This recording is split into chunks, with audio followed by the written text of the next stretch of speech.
Edgar.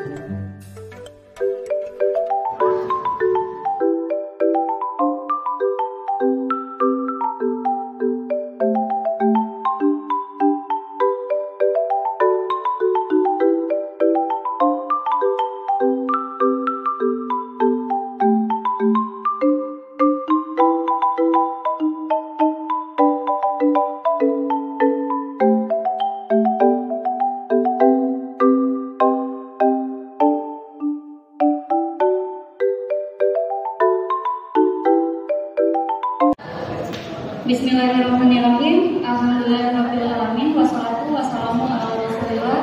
Amma ba'du. Yang terhormat Kepala Sekolah SMK Taman Ilmu, yang saya hormati Bapak dan Ibu Guru, serta adik-adik yang berbahagia. Marilah kita buka acara ini dengan membaca basmalah bersama-sama. Selanjutnya akan ada sambutan dari Kepala Sekolah. Kepada Bapak Muhammad Kurniawan MPD selaku Kepala Sekolah, kami persilakan. Bismillahirrahmanirrahim. Assalamualaikum warahmatullahi wabarakatuh. Bismillah, alhamdulillah, la haula wala quwwata illa billah, amma ba'du. Yang sama-sama kita hormati tamu kita dari program studi informatika kampus Unindra, yang sama-sama kita hormati Bapak dan Ibu Guru SMK Taman Ilmu, yang tidak saya bisa sebutkan satu persatu namun tidak mengurangi hormat dan tajib saya. Puji dan syukur marilah kita panjatkan kehadirat Allah Subhanahu wa taala.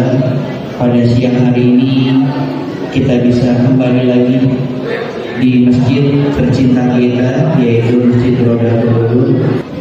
Selawat serta salam tak lupa kita sampaikan kepada baginda Nabi besar kita, Nabi Muhammad Sallallahu Alaihi Wasallam. Yang pertama,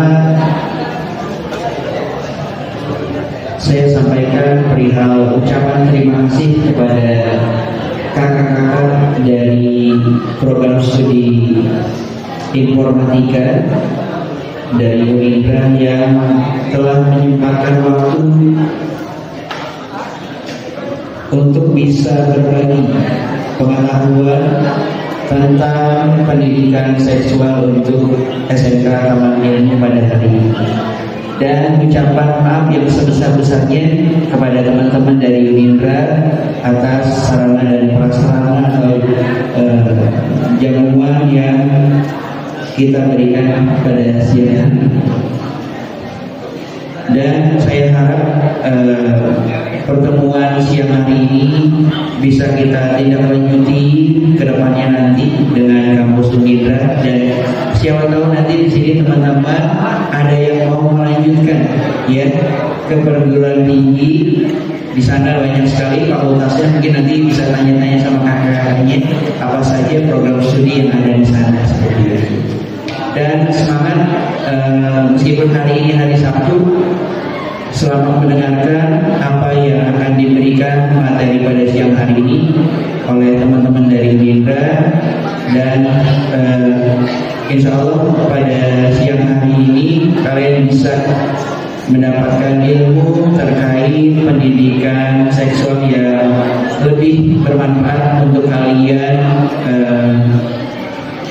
pelajari dan kalian lakukan seperti itu. Mungkin itu saja sambutan dari saya. Terima kasih atas waktunya. Billahi taufiq wal hidayah. Assalamualaikum warahmatullahi wabarakatuh. Kegiatan sosialisasi pentingnya pendidikan seksual di SMK Taman Ilmu. Pada kepala sekolah SMK Taman Ilmu yang saya hormati Bapak Ibu Guru serta adik-adik yang berbahagia. Pertama-tama marilah kita panjatkan puji dan syukur atas kehadiran Allah Subhanahu wa taala yang telah melimpahkan rahmatnya sehingga kita dapat berkumpul di acara sosialisasi pentingnya edukasi seksual di kalangan remaja dan pelajar. Dalam menunjang kegiatan belajar mengajar di kelas ini dalam keadaan sehat walafiat, akan saya sampaikan beberapa beberapa kalimat manfaat dari acara ini. Adik-adik yang berbahagia, saya selaku ketua penyelenggara sosialisasi pendidikan edukasi seksual di kalangan remaja dan pelajar baru menuju kegiatan belajar mengajar kelas mengucapkan terima kasih kepada adik-adik yang telah hadir di acara ini. Saya juga mengucapkan terima kasih kepada pihak sekolah serta rekan-rekan yang telah membantu dalam menyelenggarakan acara ini. Tujuan kami menyelenggarakan acara ini adalah untuk menanamkan kesadaran tentang pentingnya edukasi seksual sejak dini. Adik-adik yang berbahagia, marilah kita ikuti acara ini dengan baik agar dapat berlangsung dengan lancar dan kita dapat memetik manfaatnya. Akhir kata, jika ada kekurangan dalam penyelenggaraan ini, kami mohon maaf. Selamat mengikuti acara ini dan semoga bermanfaat. Wassalamualaikum warahmatullahi wabarakatuh. Baik, untuk selanjutnya akan ada penyampaian materi yang akan disampaikan oleh rekan-rekan kami. Assalamualaikum warahmatullahi wabarakatuh.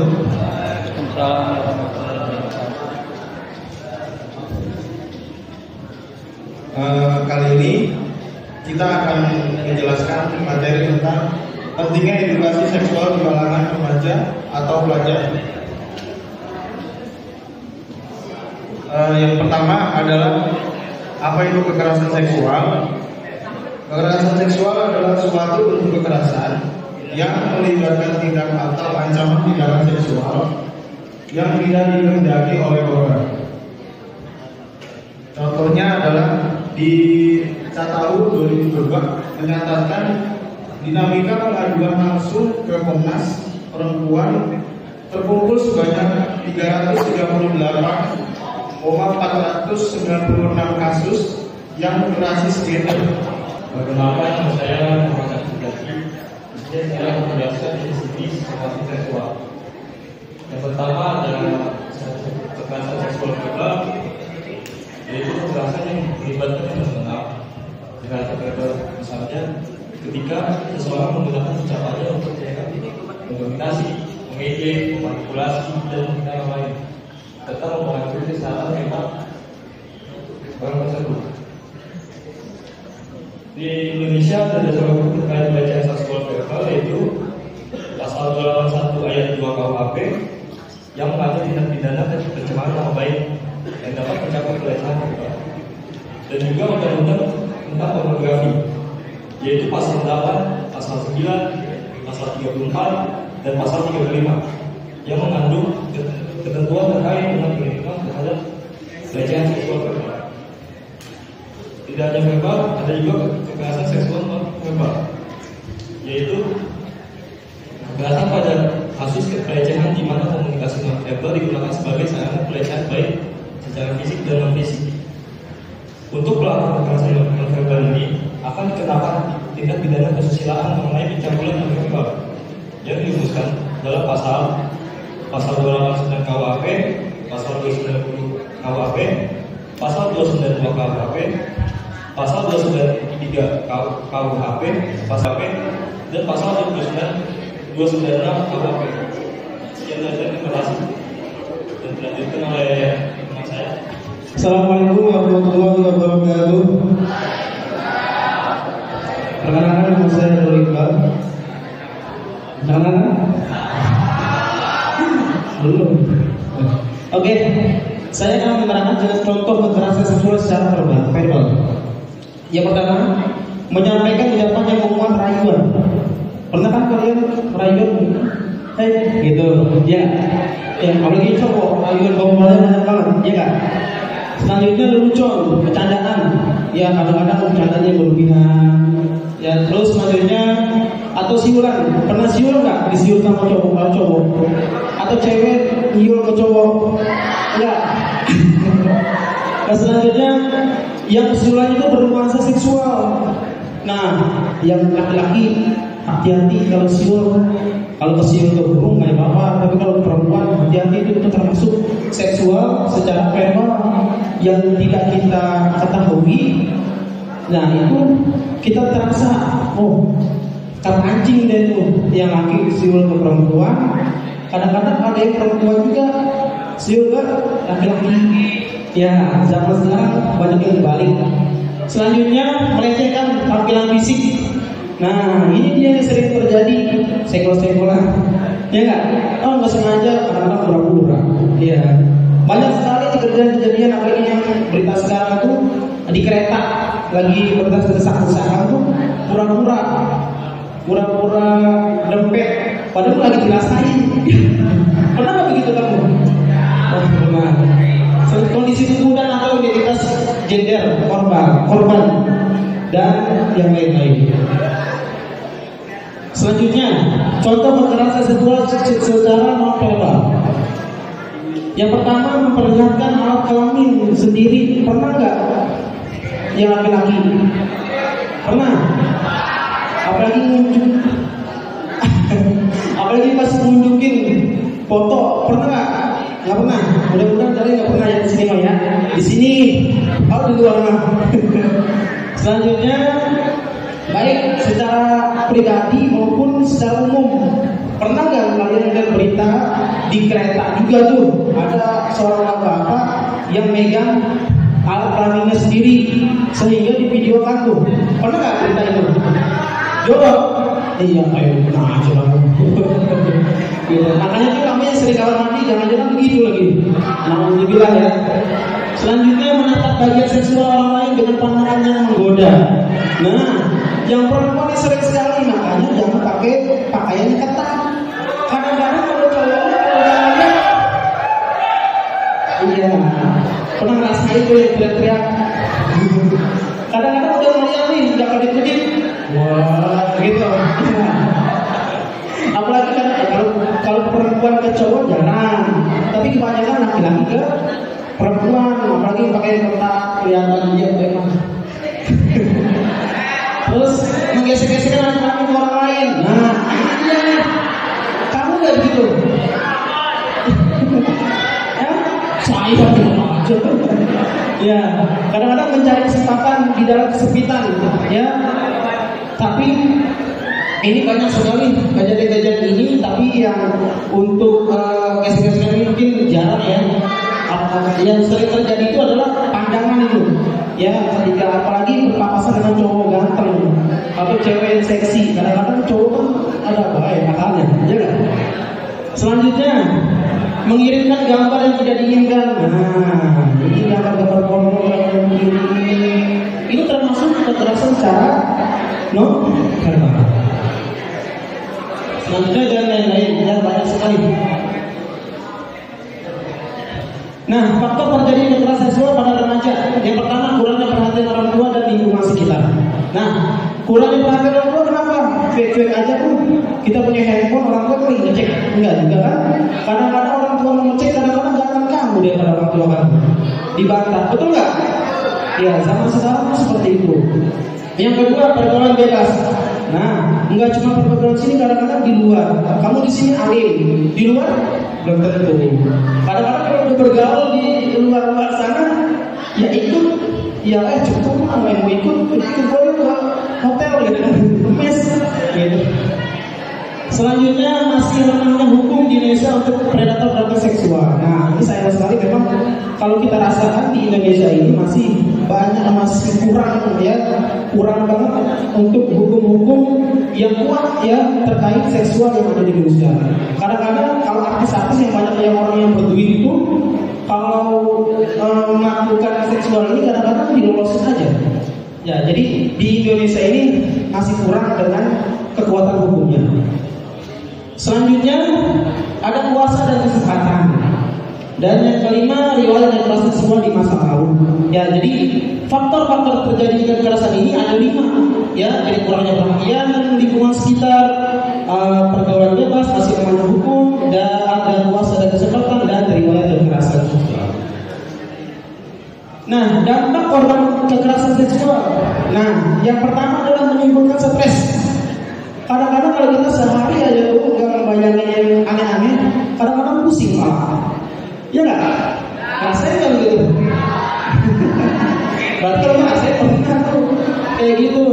Nah, yang kedua mengalami kecemasan. juga ini kayak gelisah gitu. Apa gelisah? Galau lah.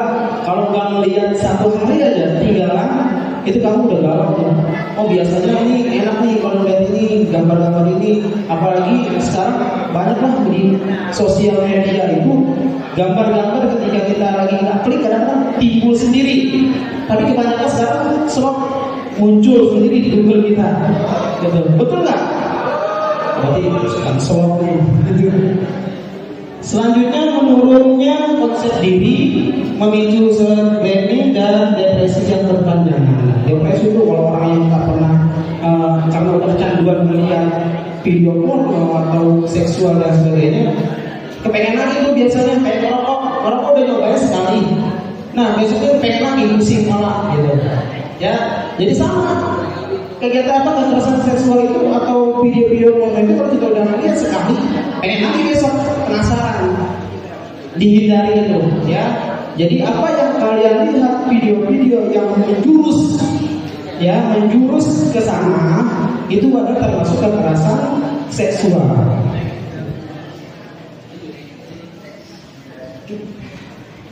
Selanjutnya, bagaimana cara mencegah terjadi kekerasan seksual? Bergurau dengan teman sewajarnya. Bergurau apa sih? Bergurau sama teman kamu yang jauh dari kegiatan-kegiatan atau yang pikirannya seks, ya. Cari teman yang benar-benar kuat atau kuat imannya lah, gitu. Jangan kamu nyari teman yang suka seks, kamu deketin akhirnya kamu pengen coba, gitu. Hindari itu ya. Selanjutnya saling menghargai dan menghormati orang lain, itu penting. Selanjutnya hindari bepergian dengan orang yang baru dikenal. Nah, cewek kadang-kadang kalau baru kenal, lihat di foto WhatsApp-nya ganteng, udah iya aja ketemuan janjian, gitu. Apalagi cowok janjian sama orang yang baru dikenal, yang di Instagram, Facebook, halo gitu kan, bisa kan gitu kan ya, halo kenalan gitu. Kayak pernah ngerasain kayak gitu? Saya dulu pernah ngerasain kayak gitu dulu. Nah ternyata ini kita WhatsApp di grup, kita chattingan di Facebook dan Instagram, ketika ada orang yang baru kenal itu termasuk kekerasan seksual juga. Apalagi ngajak makan, ngajak jalan, apalagi ngajak minum, jangan mau lah cewek begitu ya, gitu. Terus selanjutnya menerapkan nilai-nilai kesatuan moral dan keagamaan. Kalian agamanya Islam kan ya? Kalian sudah tahu pergaulan yang di lain jenis itu hukumnya apa? Jadi hindari itu, ya jangan kamu yang masih muda kan.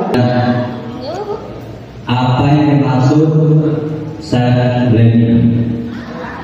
Tadi kan ada tuh dari dampak-dampak kekerasan seksual itu kan ada yang memicu stres, menyebabkan self-blaming. Gak apa-apa, searching di Google gak apa-apa. Ya. Gak apa-apa. Jadi nanti kalian jelasin tuh apa sih self-blaming itu gitu. Ada yang mau ngomong? Kasih ke temennya dong. Biar gantian. Sebutin nama sama kelas. Diri boleh berdiri.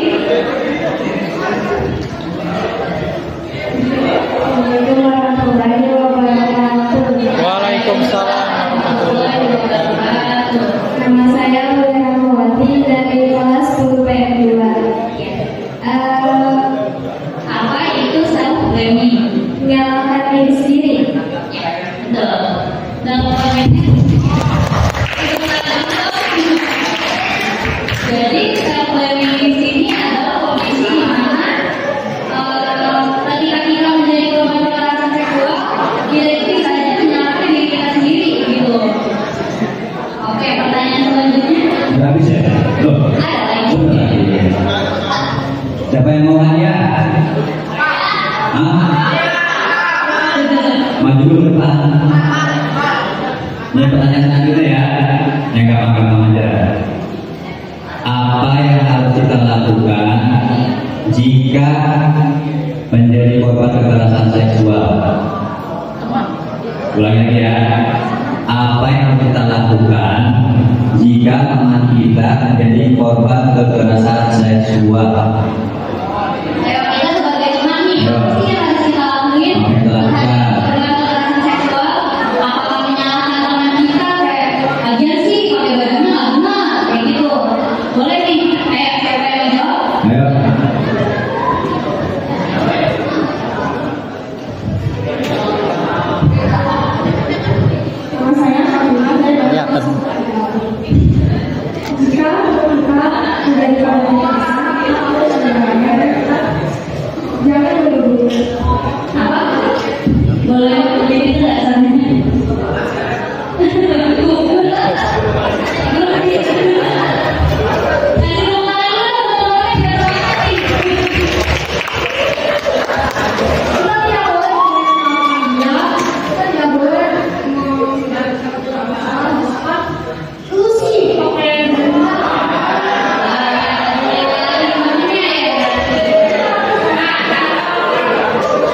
Boleh dijawab apa itu kekerasan seksual? Kekerasan seksual adalah setiap perbuatan merendahkan, menghina, melecehkan, dan atau menyakiti dan mengusir reproduksi seseorang kepada ketimbangan relasi keluarga dan atau gender yang akibat atau dapat mengakibat penderitaan psikis dan atau fisik termasuk yang mengganggu kesehatan reproduksi seseorang. Dan oke, jawabannya benar ya teman-teman ya. Seperti yang sudah bilang.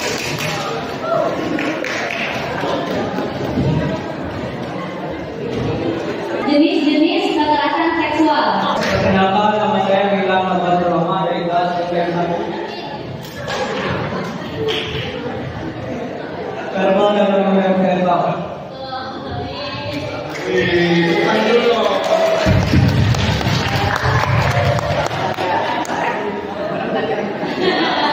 Dapat jawaban saya. Baik, untuk kita 3 contoh kekerasan seksual secara nonverbal. Tadi mencubit, gimana tuh?